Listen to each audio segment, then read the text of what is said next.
پاکستان کے D N اے میں vote کی عزت کا تصور ایک ریاست کی بنیاد یا اساس کے طور پہ موجود ہے، لیکن بدقسمتی سے 72 سالوں میں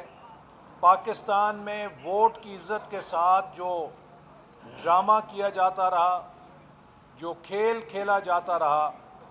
آج اس کا نتیجہ یہ ہے کہ وہ دنیا کی سب سے بڑی اسلامی مملکت جو 14 اگست 1947 کو معرض وجود میں آئی تھی، وہ اپنا آدھا وجود کھو چکی ہے۔ اور باقی ماندہ پاکستان میں بھی ہچکولے آتے رہتے ہیں، چونکہ عوام کے ووٹ کی عزت نہیں کی جاتی، عوام کے ووٹ پہ ڈاکہ ڈالا جاتا ہے، عوام کے ووٹ کی توہین کی جاتی ہے۔ گلگت بلتستان پاکستان کا نہایت حساس خطہ ہے، چین سے ملاتا ہے۔ یہ سی پیک کے حوالے سے ہمارے لیے ضروری تھا کہ ہم گلگت بلتستان میں سیاسی عدم استحکام پیدا نہ ہونے دیں، گلگت بلتستان کے عوام کو اچھی حکمرانی سے، گڈ گورننس سے ترقی خوشحالی کے ثمرات دیں، تاکہ وہاں پر کسی دشمن کو انسٹیبلٹی پیدا کرنے کا موقع نہ ملے۔ اور 2015 سے 2020 تک مسلم لیگ نون کی 5 سالہ حکومت اس بات کی گواہ ہے، وہ دور گواہ ہے کہ گلگت بلتستان میں جتنی خدمت مسلم لیگ نون کی حکومت نے کی، ہمارے مخالفین بھی یہ ماننے پر مجبور تھے کہ 72 سالوں میں گلگت بلتستان کے اندر کبھی اتنا ترقیاتی کام، اتنے بڑے منصوبے جو نواز شریف صاحب کی نگرانی میں شروع کیے گئے، شاہراہوں کے، تعلیم کے، صحت کے، سوشیو اکنامک ڈیولپمنٹ کے، روزگار پیدا کرنے کے، کبھی اس سے پہلے گلگت بلتستان میں نہیں کیے گئے تھے۔ لیکن گلگت بلتستان کے عوام کو یہ حق نہیں دیا گیا کہ وہ خدمت کرنے والی حکومت کو دوبارہ منتخب کریں، بلکہ وہاں پر ابھی حفیظ الرحمان صاحب جو سابق وزیر اعلیٰ ہیں اور صدر ہیں گلگت بلتستان کے، وہ آپ کو بتلائیں گے کہ کس طریقے سے ان کی حکومت کے آخری ایام میں مسلم لیگ نون کی حکومت کے ہاتھ پیر باندھے گئے تاکہ اسے مفلوج کیا جائے، کس طریقے سے وہاں پہ من پسند سیاسی نگران حکومت قائم کی گئی، کس انداز میں الیکشن شیڈیول تبدیل ہوتا رہا، کس انداز میں انتظامی افسروں کو ریٹرننگ افسروں کی ڈیوٹیاں دی گئیں، کس طرح وفاقی وزراء اور وزیر اعظم نے اس ضابطۂ اخلاق کی دھجیاں اڑائیں کہ جسے وہاں کے الیکشن کمیشن نے نافذ کیا تھا، کس طرح وزیر اعظم پاکستان نے اس قومی اتفاق رائے کی دھجیاں اڑائیں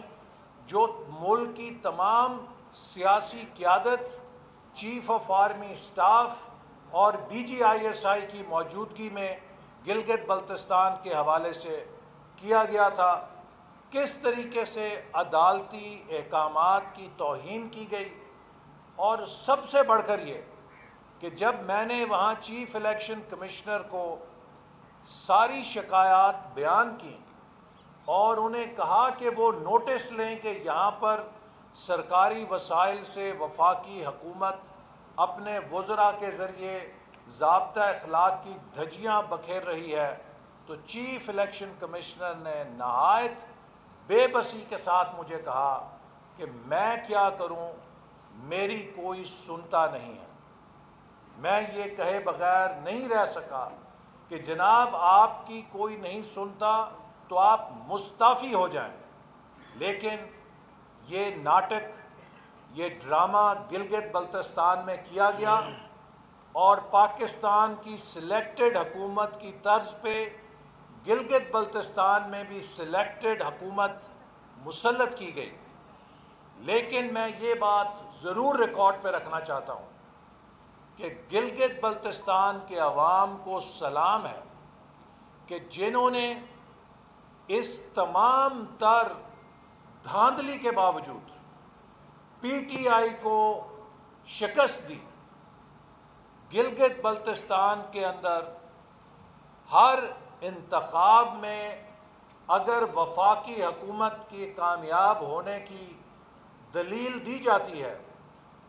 تو پیپلز پارٹی کے دور میں جو الیکشن ہوا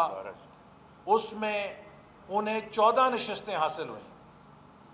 مسلم لیگ نون کے دور میں 2015 میں جب 15-16 میں الیکشن ہوا تو ہمیں 16 نشستیں ملیں۔ 2015 میں